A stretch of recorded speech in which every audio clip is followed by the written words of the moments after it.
Hey YouTube people, today we are taking a look at two really cool devices. We have the 2022 just released X13 ROG FLow, and this is a very small and thin device, and we are going to be pitting against another device that we've been looking at a lot here, the Z13. These are both the only devices in the world that support the XG Mobile currently, and they're both really nice devices. However, one of them uses 12th gen Intel 12900H, and the other one uses the brand new AMD Ryzen 6000 with Radeon RDNA 2 680 graphics for the iGPU, and both of these two devices have 3050 Ti's inside. The 3050 Ti's are not too different, but the way the devices are configured does make quite a difference. So I have some opinions on these devices. I've used the X13 for months and months at a time, albeit not the 2022 version, but I'm really familiar with the form factor. The Z13 I have also been able to use for several weeks now, and I have a few more opinions since I made my last video, and I'll get into those. But to let the cat out of the bag, my feeling is, and it's hard to say this because everyone's going to use these devices differently, but my opinion is that the X13 is actually superior in form factor to the Z13, and I'll tell you exactly why that is in just a minute. And you may think that's strange because I'm like the Surface guy and I love Surface style form factors, but the Z13 just does not deliver in the same way that the Surface does. Simply put, the Z13 is a subpar tablet because of the heft, the sharp edges. Its writing and penning capabilities are not the best. And it also doesn't have a rigid hinge like a normal laptop. You can't, I mean, it's going to fall over. So subpar tablet experience, subpar notebook experience, although it does, I mean, it works okay. The kickstand's fine, although it is a little, it's not quite as smooth as the Surfaces are. So it just goes to show, it almost feels like it's bending too much, and then it kind of just pops. It's a good first try, but it's not a well-defined tablet experience. It's heavy. And in fact, you may think, well, it's the tablet, it should be lighter, right? Well, the X13 is actually 11% lighter than this device. So let's talk about the X13 a little bit. You get a very small and light. It feels light. I mean, especially when you're looking at a laptop, it feels very light for a notebook device. It has a very solid chassis, and it's great. It's everything you expect a thin and light laptop to be, other than it has a really good amount of power with that 3050 Ti. Not to mention you can plug in the XG Mobile, but it also very easily flips around into this mode, which this is the exact same screen size as this guy here. It's lighter by quite a bit, and it's very usable in this tablet form. This can be lighter if you pull off the keyboard. So if you yank that off, now you're about 14% lighter than the X13. So it just depends how you're using it. But you can do this without having to keep track of two pieces of your laptop. It's lighter than the whole thing combined. And I just think, I like that Asus is doing this. For me, it's not, I just find, like I say, subpar tablet experience and subpar notebook experience where with the X13, it's a subpar tablet experience, but it's an excellent notebook experience. So just for those reasons, I prefer the X13. And I haven't even gotten into any of the performance figures, because we all know that the Z13 is capable of being quite the beast with the 12900K inside it. But we have to dig a little deeper, because I've got to show you some things that I've discovered with these two devices that maybe will make you rethink selecting the Z13 over something like the X13. So let's go ahead and get into it. I'm going to go into detail on all these things, but before we get there, I'm going to walk you through it so you don't have to watch the entire video if you don't want to. We explore lots of cool things. We talk about, the typing, the tablet, the pen. We'll look at the screen responses. But let's go ahead and get into the nuts and bolts of these two devices. So I was talking about weight. Both of these are the 2022 versions.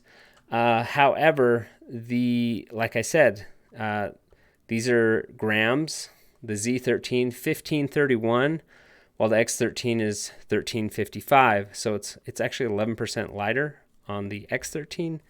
If you pull it off and you're in tablet mode, that drops down to 1188 grams, which is lighter than the 1355 of the X13. So it win there for the Z13, 14% lighter.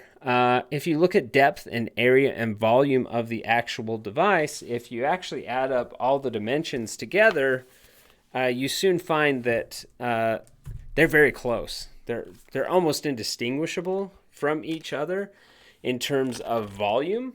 So they both will fit it easily in your bag. However, the X13 is actually thinner on average at 15.75 millimeters than the Z13, kind of because it has like those two devices like shoved up against each other. Makes it just a little thick. Now, if you rip that off, yes, you're moving down to 12 millimeters, and the Z13 is thinner. But in terms of volume itself, if you take the published specs, you'll see that the X13 is actually 3% less volume. So there you go. We looked at different performance factors, but also take a look at the battery. X13 has 62 watt hours, where the Z13 has 56. And there's some issues with the SoC as well. Not the SoC, just the chip choice that's in each of these devices that could affect battery life, but I haven't had this X13 long enough to really get a feel for the battery life on it. But if you look at the performance in Tomb Raider, I ran it in performance mode on both devices. And Tomb Raider on the Z13, 72 frames per second average versus 74 on the X13. And the max and min are coming from the CPU itself. And these are kind of interesting because these were done in performance mode, where the CPU doesn't have as much watts allocated to it. But you can see that they are really highly favoring AMD. And that's because these are such thin and light devices that AMD is able to do a lot more with less watts than the Intel chip is able to do. And if you watch the full video, you'll see all of that. But let's just run through really quick. I'm probably talking too much. But Tomb Raider on Turbo, we went up to 74, or stayed the same, 74 on the X13, 68 on the Z13, 9% faster on the X13. Time spy overall, the X13 also beat it out. This might surprise some of you, but the CPU score on the X13 was 9553, where the CPU score for time spy on the Z13, even with its massive, 12900 20 core, 20 thread CPU, the AMD is quicker. And that's because the way that Asus has set up these devices is when that GPU is active, the Z13's 12900 basically clamps down to about 20 watts. And that's all it has to work with when that GPU is active. And so what that means is your CPU performance can really suffer. And you can see that a lot in these max and mins, especially in turbo mode. Look at this. 165 max versus 106 max on that CPU score in the Tomb Raider in turbo mode. A lot of times as I was running these benchmarks, when the GPU is active, the Z13's Intel CPU they'd both be using 15 watts in one of the tests I was running, but the Intel was at something like 1200 megahertz, 1500 megahertz, where at the same 15 watts on the AMD CPU, it was, at 3.2 gigahertz. So when you're at these really tight power budgets, the AMD is just the better choice. So you can see the time side overall, 8% faster on the X13. The CPU, 27.8% faster. And GPU, 6% faster. And a lot of that's just because when the CPU is kind of clamped down on the Intel side, it can't feed that GPU quite quick enough. So another thing here, the iGPU. The X13, now with the 6000 series, has an RDNA2 graphics on the on the CPU core itself. That's why it's an integrated graphics. But it is way better than the J graphics. It was about 50% faster in my testing than the Intel integrated graphics. Now that really doesn't matter too much when you're rocking 3050 Ti's in both of these devices. So it's not that big a deal on these devices, but it does go to show that these new 6000 series chips should really be in every thin and light, in my opinion. I would love to see Surface move, like the Surface Pro even, to an RDNA2 setup because it's that good. In fact, if you look at this Final Fantasy score that the iGPU did, it was 3764, and the highest Final Fantasy score that we got using the 3050 Ti, it was about 60% of the performance of the discrete GPU. So really, really good performance there on the iGPU. Not that you are really going to use it in these devices. But moving on to our Final Fantasy, you can see the Intel was ahead in performance mode and turbo mode. So then this test, Intel did pull ahead, and a lot of that was due to the fact that Intel was clamped down to something like 12 to 15 watts a lot of the time. And it seemed like the devices were tuned a little bit differently. You know that these do smart shifting of power between the GPU and the CPU. And most of the time the CPU is eating up all the power and the GPU is not usually boosting.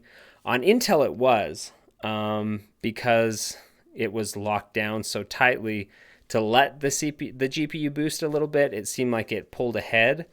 But once I went into the manual modes and tweaked the AMD chip to use less power to let that GPU bump up, and I was able to actually get the high score of the day on the X13 by quite a wide margin, about 4% quicker than anything the Intel side did. So there's that. Cinebench, obviously Cinebench single core was much faster on the Z13 with Intel. So that is definitely one of the perks. When you are not using the graphics card, the Intel chip inside the Z13 is very fast. Those performance cores are no joke, very fast. Blew AMD out of the water on that test, 20% better. But when you actually move to the multi-core performance and ran it in a sustained manner, I ran a 10-minute one, when you ran those, you saw the first one, Intel was slightly ahead in the multi-core, but then slowly, as things heated up, it lost a lot of its oomph towards the end as the power budget got more and more limited, and AMD crept up. And by the end of it, you can see that in a sustained multi-threaded Cinebench R23, the score by the end of it was 12,306 for AMD and 12,162 for Intel, which basically neck and neck, but AMD was slightly ahead by the end of it. So really interesting stuff here. Like I say, I took video of all this in pretty much real time. This could be a very long video, but if you're interested in these two devices, go ahead and watch it. I will say that if you're planning on using an XG mobile with either of these devices, my opinion is that the Z13 is going to be the better choice, because once you take the graphics out of the equation, that 12900H can really, spread its legs and work a lot better. So if you're going the XG mobile route, the Z13 still might be your guy. If you like the styling, the window, the colors, the RGB, this is a very cool looking device, and I don't hate it by any means. I just like the X13 better, and I think it performs better in the thin and light category. So that's my take. We'll get into depth on all of these things in the next segment, but stay tuned and we'll talk a lot more. Okay, so here I've got the Z13 and the X13, both running the Final Fantasy 15 benchmark. One thing I would note on this is the Z13 tends to run cooler. We're seeing 65, where on this one we're seeing about 73. So definitely running hotter with the components down in the chassis. However, take a look at this. They're both using roughly the same wattage. This GPU seems to be boosting more often than the Z13. This more regular, you're seeing close to 40 watts, where over here it seems to be at 35 more often than not. And both of the CPUs are using about 15 watts in this benchmark, but look at the difference in clock speed. 1308 on the Intel versus 3.2 gigahertz on the AMD 6000 series. So this CPU tends to, it seems like it throttles quite a bit, and that could be an error in the way it's reporting. But if we back out here and look at the score, they are absolutely neck and neck in performance at this point. So the Z13 is winning on keeping that GPU cool enough to boost a little more. However, the clock speed looks to be a little bit less than the AMD at that 15 watt TDP in this performance mode between the both of them. And although we've said all that, there's pretty much not too much of a distinguishable difference between these two.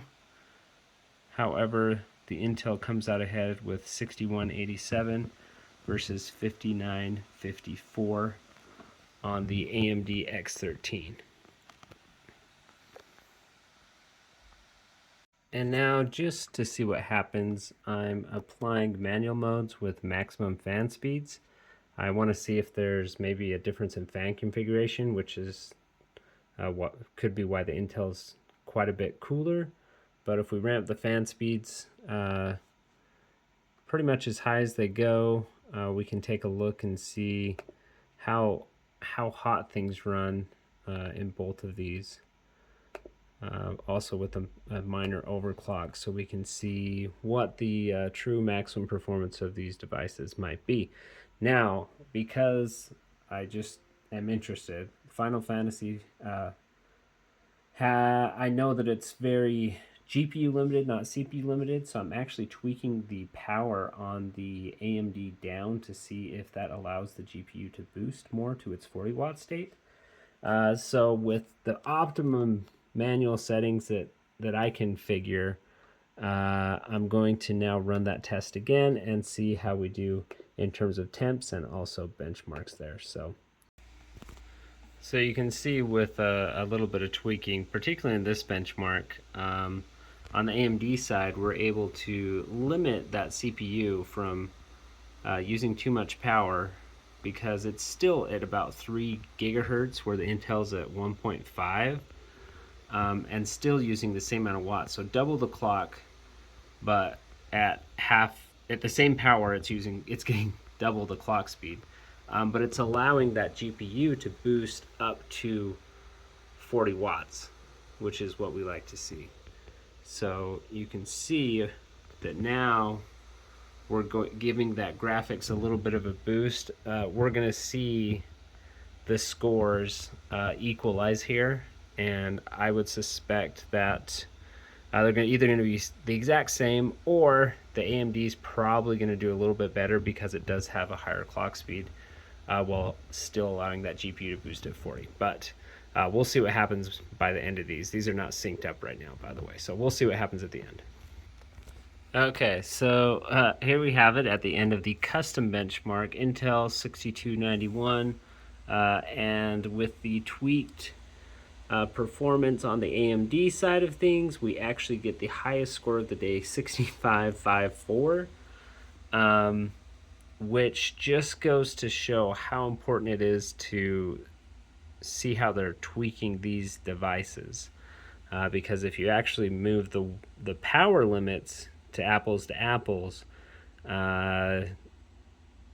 things aren't exactly the same between these two. So you have to play with it, but you can extract more performance out of the AMD than you can on the Intel in this benchmark. So I think that Asus ought to tweak those profiles a little bit, maybe allow the GPU to boost a little more often without limiting it down, because it seems like they're letting this side boost quite a bit, but not this side until you tweak it.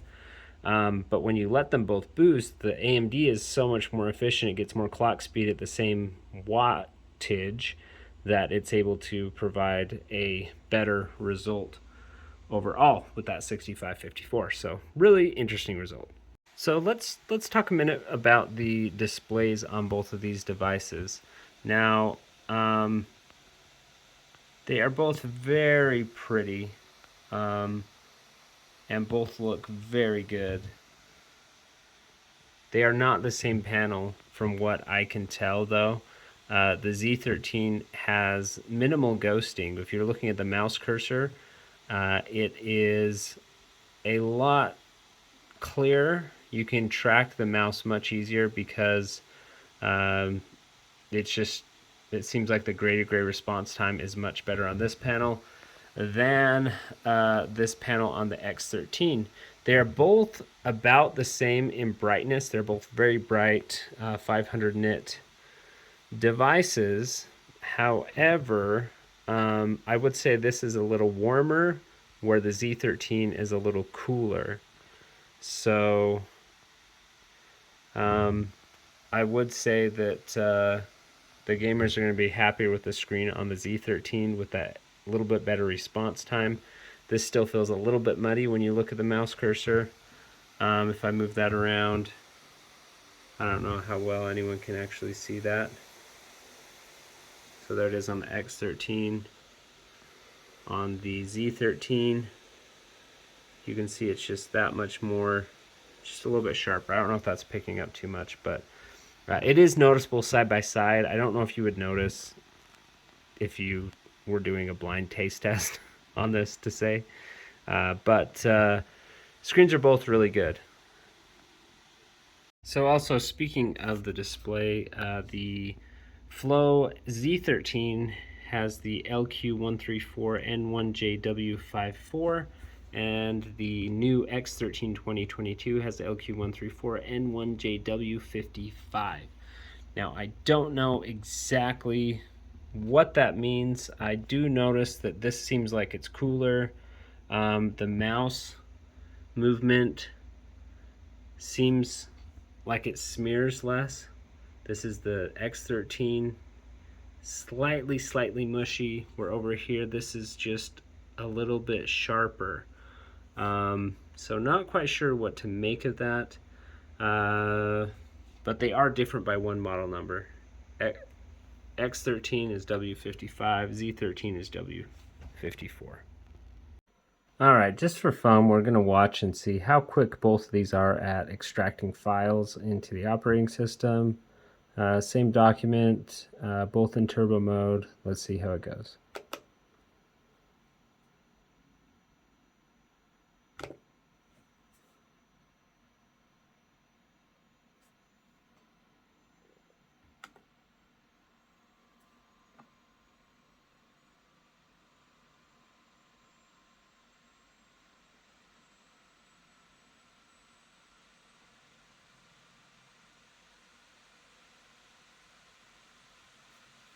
And it looks like the Intel edged out the AMD by just a few seconds there. So, interesting to see. Alright, so there's been much ado about AMD 6000 and 12th gen mobile Intel. And we're going to run this with a 10-minute test. And we're going to see how much performance drops off and where we end up at. So let's go ahead and test multi-core and see what happens. Now I suspect that Intel is going to blow it away at the beginning, but it may start to throttle here as it does need to use a lot more power to do what it's doing. But we'll just fast forward through this and I'll give you the results. Okay, so coming up on the end of that test, it was funny because the Intel was faster in the beginning, but you just slowly saw with each iteration that the Ryzen became faster and faster. Although that is super close, but on a 10-minute test, running it constantly after 10 minutes, the Z13 with Intel 12,162 points, while the X13 12,306 points. Now, there are some shenanigans you can run on the Z13 to unlock some of the TDP limits on here, but if you're just using Armory Crate and the turbo modes, the Z13 is quicker for bursty modes, but after one or two iterations, you're looking at very equivalent performance with maintained performance favoring the AMD on the X13. Okay, so not a very standardized benchmark, but just while downloading Steam games, it's pretty noticeable that the X13, which does not this year have an Intel Wi-Fi card, it's capping out at kind of 45 megabytes a second, where I saw the Z13 actually capping out at around 60, downloading the same game in the same spot. So the Wi-Fi solution on the Z13 is a little more comprehensive and faster, but you know, 45 megabytes a second is nothing to be too upset about. Okay, so let's talk for a minute about the pen on these two devices. Now, I was less than satisfied with the pen performance on the Z13, but we'll see if the same holds true for the X13, which my guess is it probably will, but who knows, we might be surprised. So kind of what I was doing on some of these tests was doing a very thick at the top of the stroke with a very thin at the bottom, and seeing how well I could manipulate that.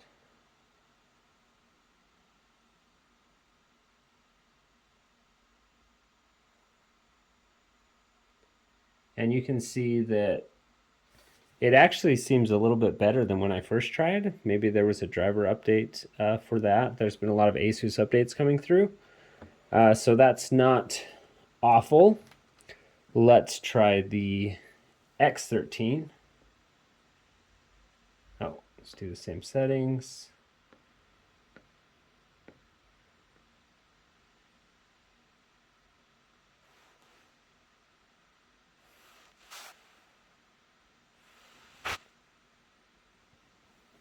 Okay, so if anything, that one feels a little worse. Let me get the same angle on it and try that again and see if there's anything maybe throwing me off just with the angle. Let's try that again.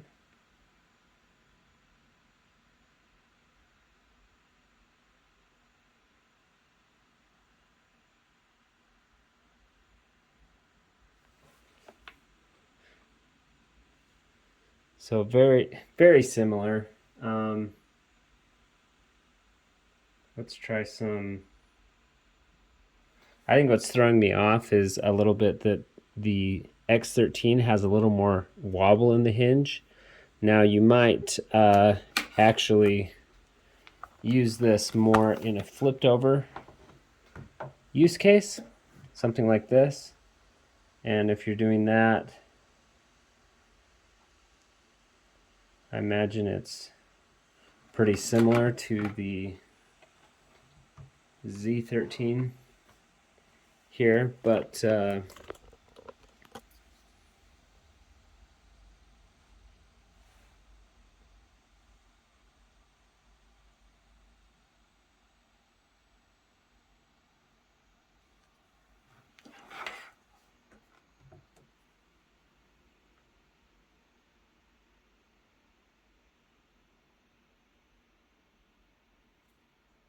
they're pretty close.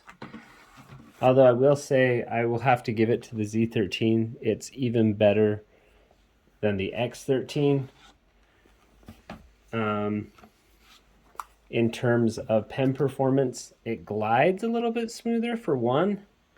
Even if they were as stationary with each other,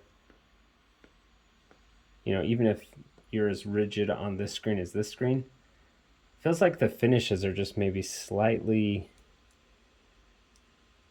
different.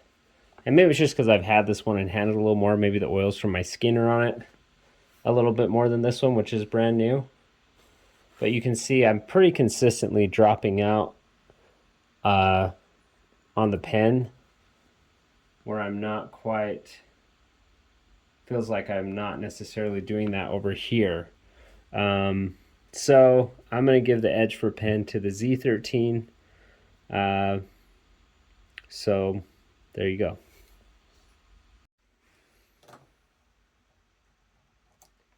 Okay, so let's talk for a second about the typing experience on both these devices.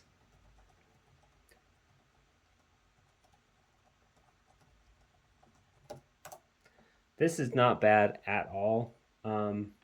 However, I'm very used to typing on a Surface Pro, and you get a little bit of spring off of this. It's almost like you kind of get used to that feel as it kind of kicks back against you as it springs back. However, the X13 with a traditional keyboard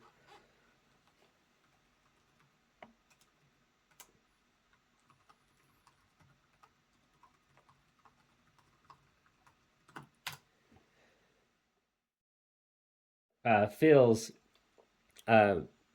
pretty much like any other laptop. The keys are very firm. The chassis has very little flex in it. And if you look at the key travel, you can see, maybe we'll get a better angle on this. You can see that in terms of key travel, they're actually pretty similar. As I turn on sticky keys, they're very similar in key travel. However, this if you're used to more traditional laptop, this feels very firm. While this is a little bit springy, but you know, it's not bad. I think I can probably type faster on the X13. However, this is not bad. It's just slightly worse, but you do get those RGB keys on the Z13.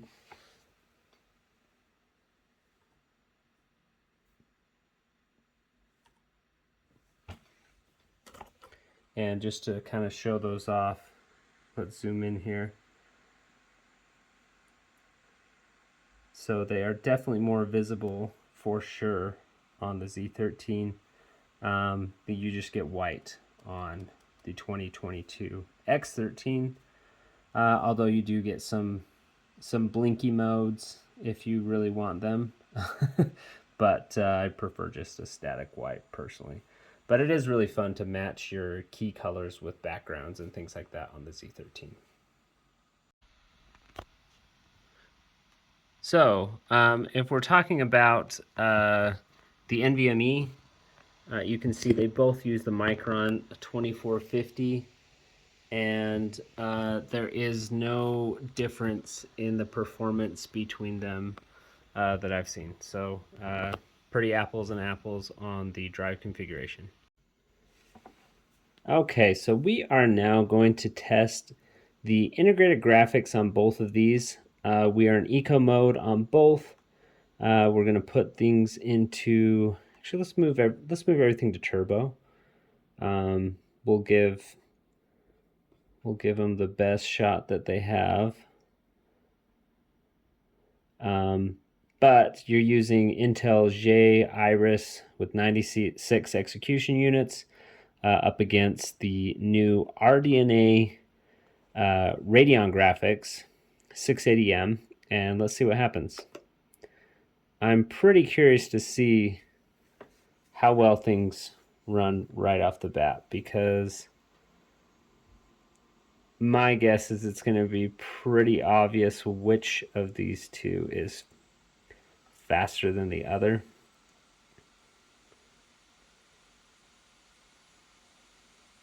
But you could always be surprised.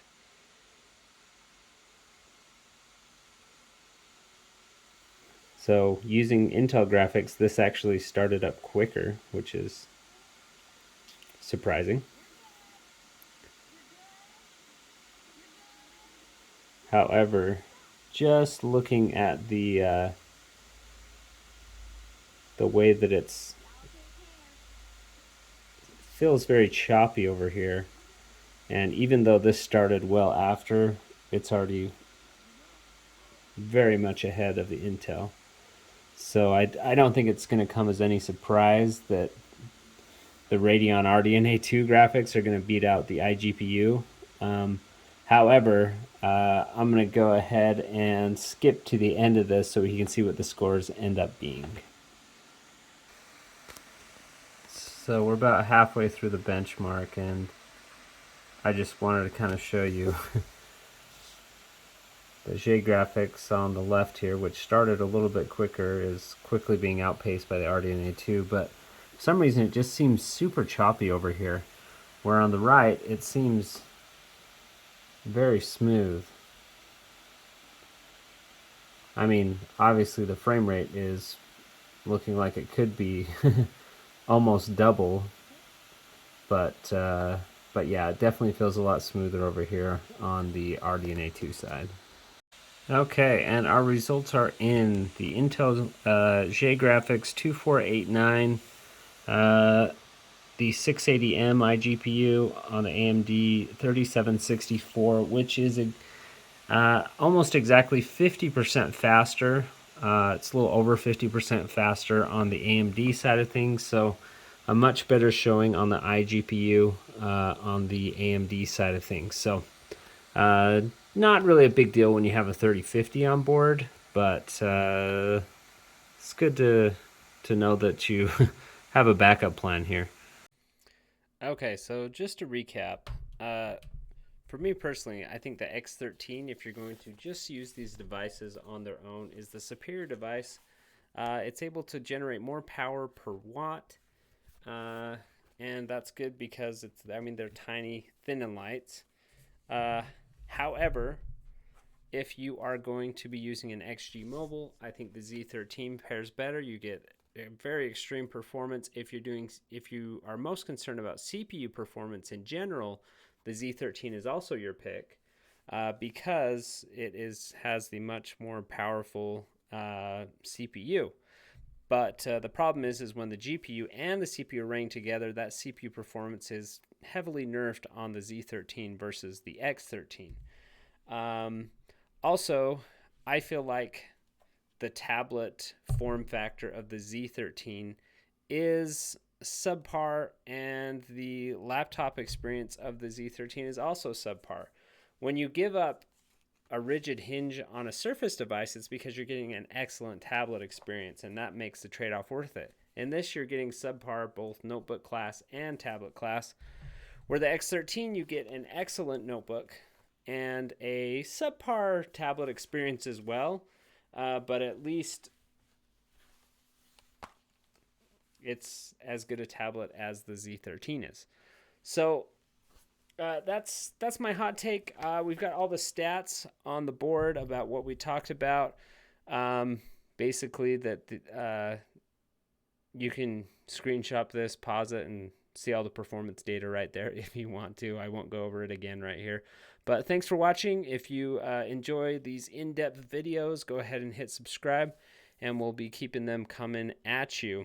And we'll see you next time.